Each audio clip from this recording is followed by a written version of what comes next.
my name is Hannah Jane Pritchett, current UA GIST Master's student and UA GIST podcast host, along with Chris Lukenbiel. Welcome to the University of Arizona GIST podcast. Today, we will be chatting with Caroline Patrick-Birdwell, MSGIST alum who started her own GIS consulting firm, Happy Desert. Let's get started. Hello, I'm Chris Lukenbiel. I'm the director of the UA GIST programs. And today on our podcast, we have Caroline Patrick-Birdwell, an alumni from the 2011 program, the very first cohort that came through, affectionately known as the Not Guinea Pig program, who have all moved on to do wonderful, successful things. And Caroline actually has also served in the GIST programs both as staff, helping out with some of our original setting up the degrees, and also as an adjunct faculty for the BS program, and helps me out with cartography courses from time to time. So we've been really appreciative to Caroline's ongoing efforts to continue to develop the program and advise alumni along the way as well too. But since leaving us, well, I guess you never really leave us because we just can't live without you, has gone on to start her own GIS consulting firm. And we wanted to chat with her a little bit today about what she's been up to. So welcome, Caroline. Thanks, Chris. It's really nice to be here. Hi, Hannah Jane. How are you? And my co-host I'm good. Great. is Hannah Jane Pritchett. Hi, I'm Hannah Jane, and I am a current MSGIST Master's student at the University of Arizona. And we are very excited to have Caroline on today as our guest. Just to kind of jump right in, Caroline, I was wondering if you could speak about your GIS training and background and how you got into the field. Sure. I went back to school, so I have a pretty long work history in higher education, and I worked at the University of Arizona for several years, and I already had a master's degree in economic history, and but my love was always in nature and space and geography and how that relates to the earth and history and so forth. And I wanted to bring that together with something that could actually generate an income. So I started looking around, and it seemed like a lot of the jobs were directing towards hard skills. So I had a lot of soft skills, working with people and the ability to communicate and so forth. But I was missing a hard skill, and GIS just seemed like a natural fit for me. And so I started with a class at Pima Community College, and that was when I found out about the inaugural GIST master's program, and it was a 1-year thing, and I thought I could commit myself to 1 year for this, and it's probably the best decision I made.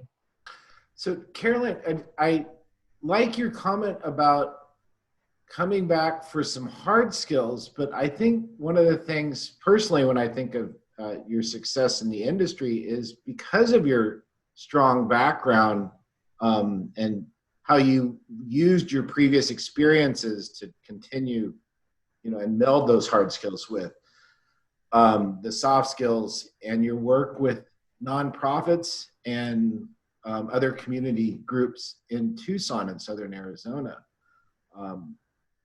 How have you found that, in terms of recommendations for current students or students just trying to get in the market? What were some of the things that you found that, if you look back and go, yeah, these things really worked, these other ones maybe don't do? Do you have any recommendations that you think of for kind of students trying to get jobs these days in GIS? So I would say, first of all, don't be afraid to take jobs that seem like they're not going to pay very much, because the nonprofit sector, a lot of times those jobs, will start you off at a fairly low a fairly low pay grade. And a lot of times it's because they just don't have an extensive budget for a GIS, a higher level GIS person. But that's really how I got started. I was fresh out of the master's program, and I was working as a volunteer and also as a staff member at the Audubon Nature Shop. And I got pointed in the direction of two different projects. One was with Sky Island Alliance, and the other one was with the Arizona Antelope Foundation. And both of those led me to full-time. That work in and of itself didn't pay that great, but by building my skills with those organizations, I became more attractive to other organizations, and I also made a lot of great connections. If I hadn't had that Antelope project, for example, I wouldn't have met my connections with Tucson Electric Power, which has been one of my best clients for the last 8 years. So don't be afraid. Go boldly into this big world. So Caroline, I'm curious, as a student currently going through the program, what advice do you have for someone who's kind of just starting out in their GIS career? Could you maybe speak to that a little bit? Sure. One of the things that I wish I had more experience when I was going through the master's program was more actual experience in GIS. That a lot of the students that were in my cohort, they came to the cohort already knowing the program. And so they were able to take a lot more advantage of the higher level instruction, whereas I had to spend quite a bit of time like, oh my gosh, this is, what do I don't even know, what's vector versus raster and so forth. So I had to spend a bunch of time understanding how do you digitize, how do you do these basic skills before I could move forward. And so my advice to anybody that's just starting out, whether it's starting out in school or starting out in your career, is get those foundations down and get them down as much as possible, and then start learn and just keep learning as much as possible, because that's where you're going to see the exponential growth in your skills and your ability to perform both in class and your job. One of the things, Caroline, that I was wanting to ask you, now being 10 years into cohorts in the MS, is that you're one of the rare few that have gone on to start your own company. And a lot of students and a lot of alumni are, that's like the big dream. Like, I'm going to go out and do this. And, it doesn't often work for people, or they get good jobs and they move on, they have success elsewhere. But I just was wondering if you might tell us a little bit about the story, or like, how did this, was it like your idea to like, I'm going to go do this, or was it planned, or, you know what I mean? Like, what made it happen, and how do you maintain it and continue sort of the success that you've had? You've been very successful at this. Yeah, thank you, Chris. I appreciate that. And I would like to say that it was all completely planned out, that I have in this nice little binder here, my complete business plan from start to finish and everything that I want to accomplish by 2025. It was more, we'll just say it was more organic than that. I realized pretty early on after graduating and starting to do GIS work, that I just do better when I am working on my own time. And, I worked for a lot of years. I'm not, I'm in my 50s now. And so this is sort of this is a second career for me. And so I had to punch a time clock, so to speak, for a really long time. And so taking the break from that, and then, being in school and having a flexible schedule, I just really got used to having a flexible schedule. I like being able to, set my own clock. And so I just sort of engineered my my life after grad school that way. And I found clients that were willing to be flexible in a way that worked for me, so that I could produce work in a timely manner that worked on my schedule. And so that's really, it really just sort of boils down to, I don't think it's any secret to anybody that knows me that I prioritize having fun more than just about anything else. And luckily, I think GIS is super fun. And so it is a priority for me, but I also have, I have family, and I want to get outside, and I want to travel, and I want to do, I want to live my life. And so I essentially, it just seemed like having my own business was going to be what was going to let me accomplish that. Well, those kind of comments make it seem organically simple. If I just water it, it will grow. And I think you're very modest, to be honest, because I know that you are an amazingly hard worker.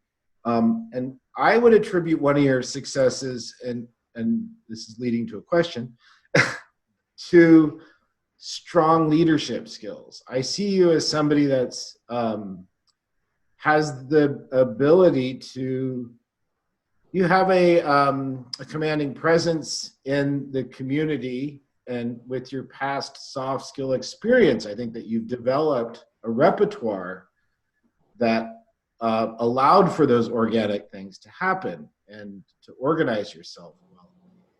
And I know it's kind of hard to put your finger on it, you know what I mean? But I do think there is something there that has to be developed over time, not just I'm just going to do this and turn it on a switch. Right. Yeah, no, that's true, Chris. It doesn't work that way. You definitely have to put in the time. You have to build the relationships. You have to be really flexible. I emphasized how my clients and colleagues have been flexible with me, and I've had to be equally, if not more, flexible with them. I have some very, it's the upside downside is that I have some great clients, and my greatest clients are also my most demanding clients. And so they, when they say, hey, I need this by tomorrow, and it's gigantic, I find a way to get it done by tomorrow. And so it is, I appreciate you saying leadership. I think it does have to do with leadership. It just also has to do with being, I want to produce a work product that I'm proud of. And that if I was looking for a GIS person, who would I be looking for? And that's the person that I try to be. The person who is committed to delivering a quality product and is honest. If I run into trouble, I'm the first person to say, hey, I'm having a challenge. I'm having a challenge with this. I'm a very collaborative person. One thing that I realized pretty early on, and I think I realized it in grad school actually, was I think I came with an attitude of my work is great and nobody's going to have any problem with it. And the first, I think I submitted a couple of maps to you, and you were like, well, this is great, but you need to do this and that with your cartography and what your, I don't really understand what you're trying to communicate with these maps. And I was like, holy cow, is he crazy? He's correcting my masterpiece. And so what I learned was that I have to be able to take criticism. I have to be able to get things, get products back as many times as it takes to get it right. And that was something, I had not experienced before working in GIS, because I was able to do something pretty much the first time and they would be like, okay, this is great. It's just not that way in GIS. Rarely does that happen, that you produce a map or a cartographic product or a spatial analysis tool or whatever it might be, that the client is like, yes, this is exactly what we need. It always has revisions. And so being being very willing to do that process. I've really come to enjoy that process. Great. So I have a question. So I know you are a visual artist, and I was wondering how that background has like helped you in your GIS career. Thanks for that question. Yeah, I have always I've always done painting and ceramics and a variety of things like that, and I think it's really important that people stay in touch with what keeps them to think creatively. Because mapping is not just a scientific exercise, it's very much a creative exercise. And how you tell that story with line and imagery and color is so much a part of it. And I go back again to it has to be fun for me to do it. So part of the funness is experimenting with color and shape and those kinds of things. And so that's part one of that. And I would say part two is just my inspiration from nature. I love my company. My company's name is Happy Desert, and so that's that's sort of the combination of my love of the desert and desire to be happy and to do things that are meaningful. And so the visual arts component is huge. I don't think I'd be able to make pretty maps if I didn't have this creative artist side. And I don't think my art would be as nice if I didn't have sort of the I think the technical background that I've received doing GIS has actually made my art a lot better. So I think it's really worked in tandem.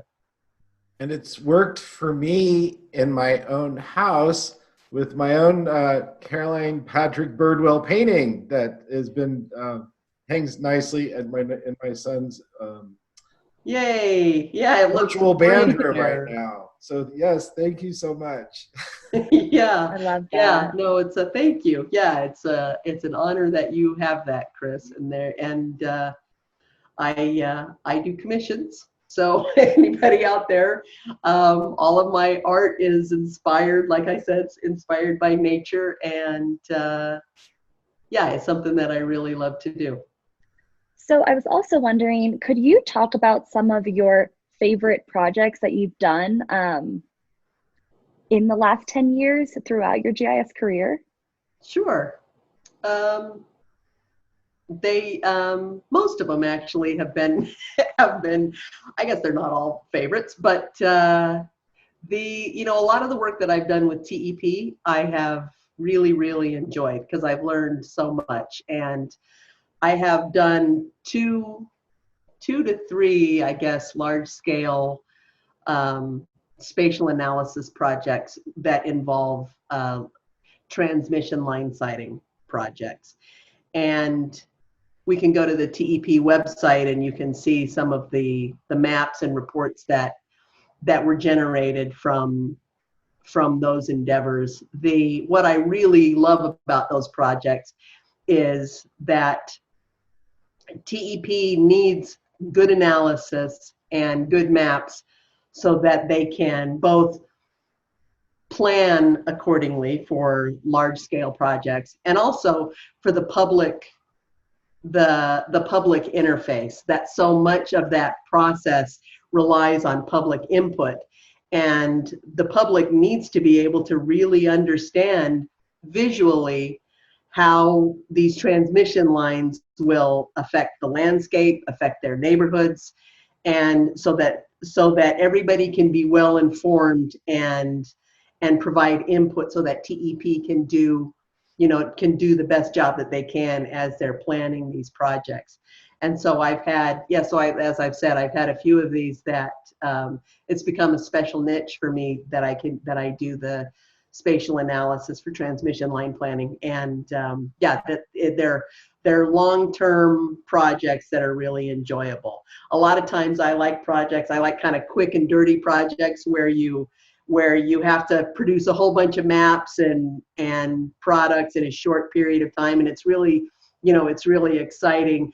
But I also do like projects that take a long time, and you can really see the evolution and the importance of them. I also love projects that get me outside. So I have a few clients that I've worked with for communication line and tower installations that are connecting communities that do not have good resources. So communities on reservations, for example. And so those projects have been very meaningful for me because this is bringing high-speed internet and so forth to areas where it's so desperately needed. And, if you think, I was working on these projects a couple of years ago, and they were meaningful for me then. And now, fast forward a couple of years where, these are schools and libraries that would just be in a world of hurt with COVID right now, had we not done these installation projects. And so those are also those are favorite projects of mine too. My client for that is an organization called Sonoran Land Resources, and they do a really great job in doing right-of-way and permitting for communication line projects. Mentioned before that you've done some GIS work for nonprofits as well in the past. And I guess I wanted to ask a little bit about that experience, because I know, like you mentioned, that it's the outcomes of doing that work is not always about making money. It's other, rewards as well as making connections, building your own career. But I thought, I know personally of one project that you've done that was quite spectacular, the work that you did on the border. And I just thought maybe you could talk a little bit about what was it like working with nonprofits and doing GIS? It's something that a lot of students coming in, that's like my dream job is to do it. And I'm like, well, you don't go in it for the money. You go in for other reasons. And right. We do have a lot of students that have successful careers working in nonprofits. But what was your experience like trying to get into or doing some work with GIS with nonprofits in Southern Arizona or elsewhere? Well, it is the gift that keeps on giving. So when you when a nonprofit finds out that you do GIS, you do become you become a go-to person. And sometimes you're the go-to person and they have, grants and so forth. And sometimes you're the go-to person and you do it as a labor of love, as you said. The work that I did for the border wall, understanding the impacts of the border wall on public land, that was a very rewarding project. And and speaking of favorite projects, the work that I've done with the Tucson Historic Preservation Foundation, I've done 2 to 3 different projects with them now that involve documenting the what historic properties are, how they are designated. They need, there's data that needs to be collected by volunteers.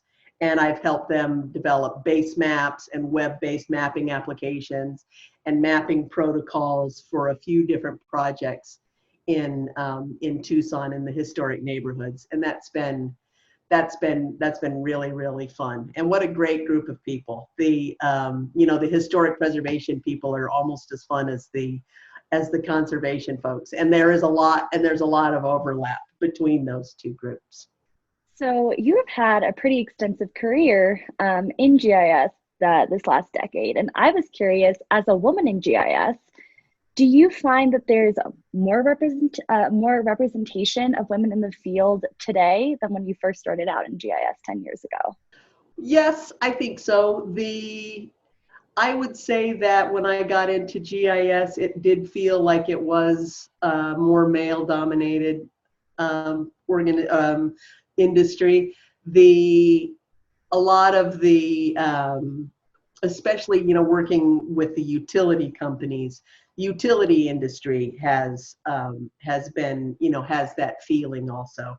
And so that was one of the things that when I first started working at TEP, I noticed that all of the, the survey team, they were all men, and lots of, mostly men engineers. But I've seen that change a lot, and now TEP's leadership has very strong women at the helm, and then the GIS team at TEP too. There's several.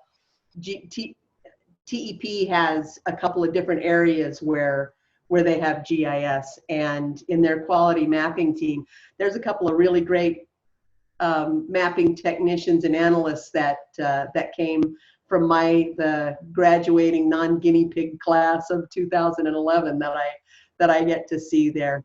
And one of the things that's been great is it's been really great to see the leadership of GIS in Pima County evolve, so that we're seeing a lot more women that are visible in that capacity. I think we still, there's definitely, ways to go in many industries, but it's been, it hasn't been a gigantic challenge, but it's noticeable. I'll say that.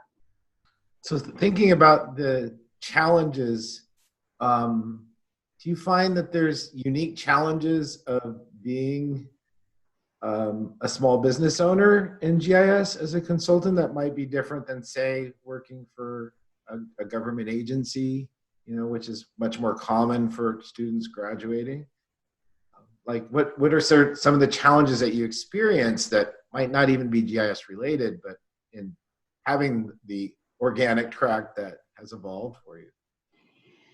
So there are a lot of things that you don't even necessarily think about when you decide to, or maybe some people do. Again, I go back to the extensive binder of the business plan and so forth.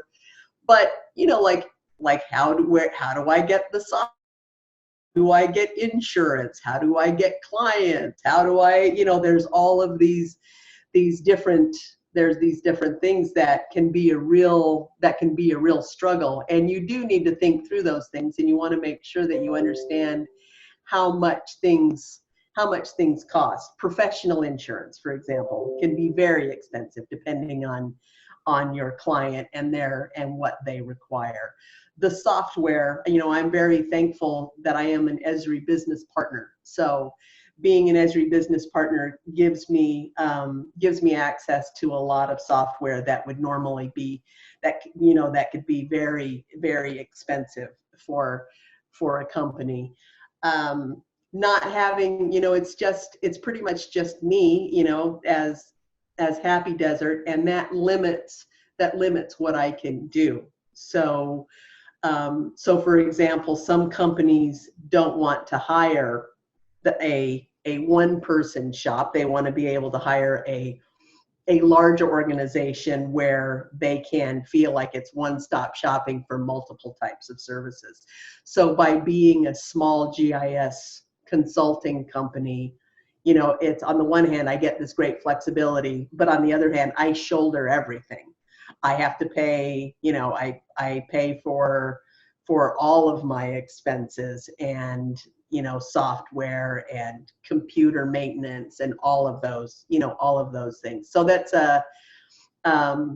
that's the not so fun part of it, I guess, is the output. I'm very thankful that it's been successful for me, but it definitely requires tracking and understanding, what your needs are and your outputs versus your inputs, I guess. So I was wondering, what do you think the biggest factor that helped you succeed in your GIS career has been? I would say that, I don't want to toot my own horn here, but probably my personality. I have good skills. I don't have, there's still a lot. I'm a lifelong learner. So I'm the first person to admit that that there is a ton I don't know. But I'm really easy to get along with. And I think that's the kind of thing that's hard to teach people, that you're either I'm a people pleaser. I want to make people happy. I want to do a good job. I really care. I want to build connections that are it's not just transactional for me. It's relationship for me. And so I would say that more than anything else has helped me be successful. Well, but you bring up a good point, Caroline, there, because I think it's even, you have an amazing personality, yes, but it's the ability to develop those soft skills that are not taught as well too, that take some attention to those little details of relationships, of caring, that can change your career in many ways. Another one that you mentioned, for instance, is an attention to visual details, like really focusing on the aesthetics of cartography and presentations, was something that I'd always push in class because it can set people above the rest when you go out and give talks and stuff.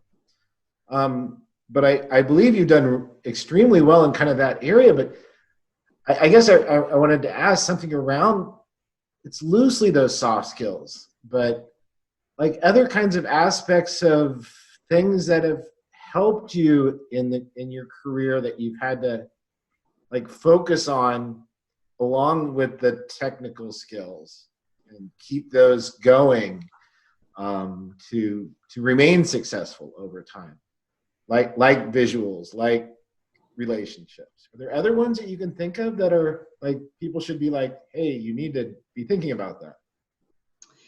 Yes, I think knowing where your networks are, I think, is really helpful, and knowing where they're not. When I was first launching my business, I tried several different types of marketing, and a lot of them just didn't work because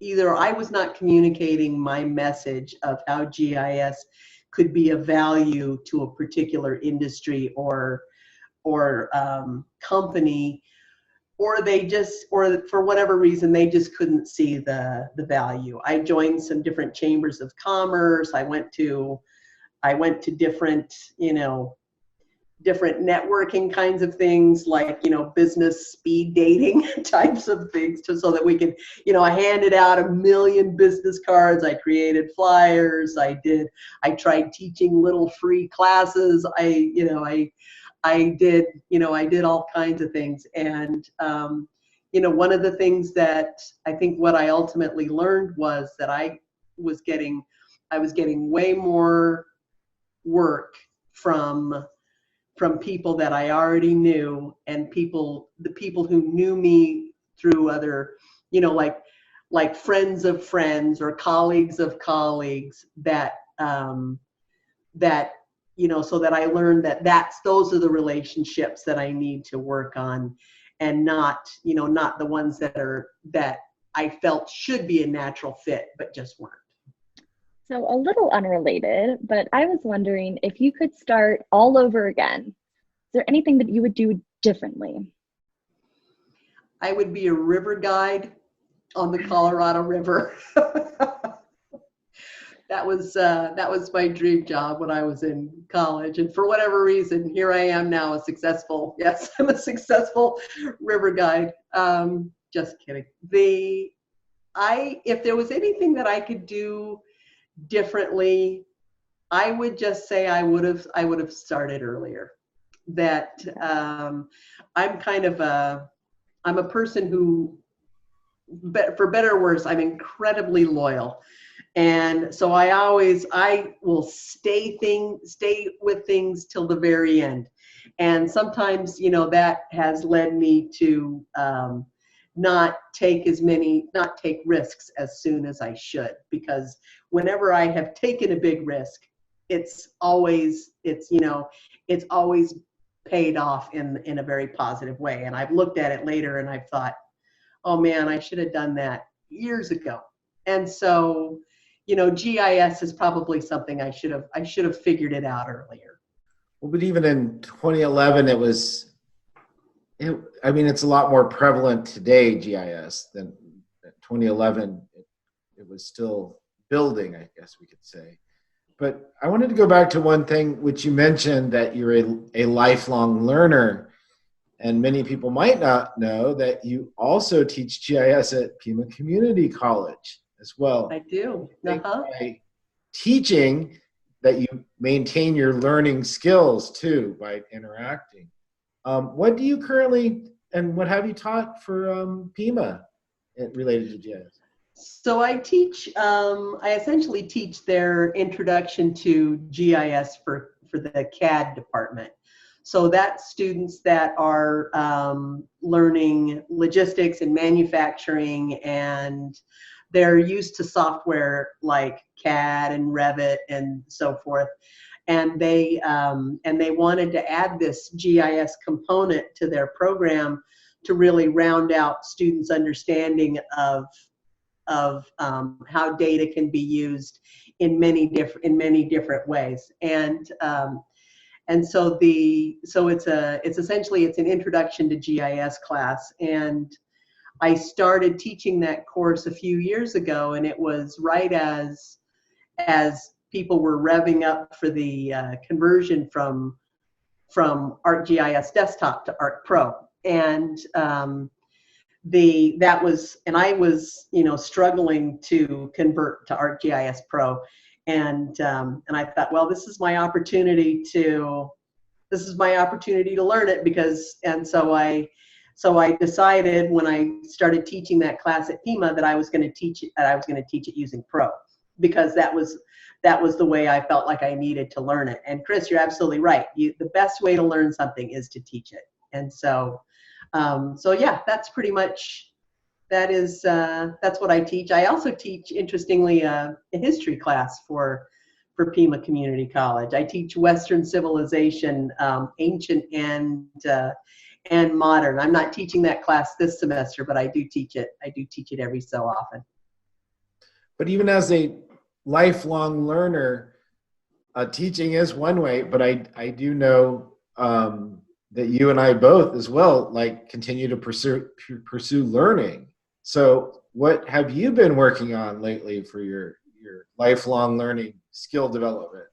Well, I am currently a student in the CAD department, and I'm taking Introduction to AutoCAD, because in my professional career, I'm always having to deal with CAD data, and I understood it from the perspective of, here are these crazy weird data sets that I need to figure out how they're going to work in my map.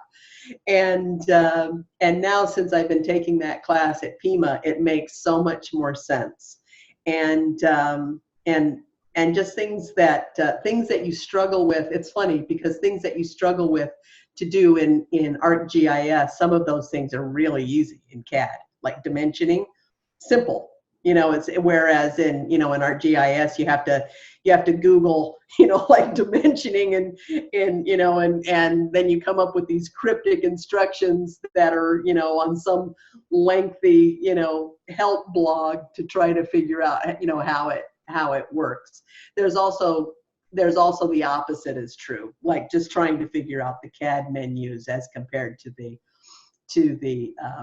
ArcGIS menus. That's been a challenge, but yeah, it's really fun. It's like learning a new language. I remember when I was in college, I had taken like 5 years of Spanish, and I'd done this study abroad program and so forth in Mexico. And then after I did that, I came back and I started taking Latin, and I took 3 years of Latin, and the short-term effect was that it really messed up my Spanish.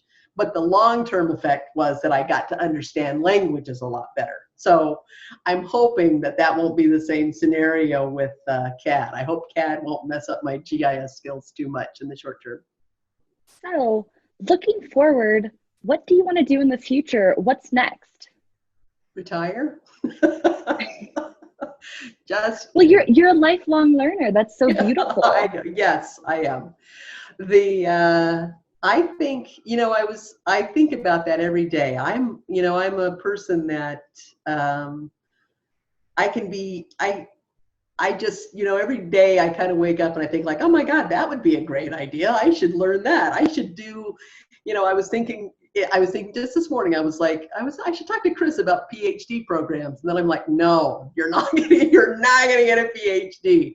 What will that buy you? So Chris, maybe we'll have that conversation offline. But I see myself doing this for a really long time, and also focusing on my art. I have, I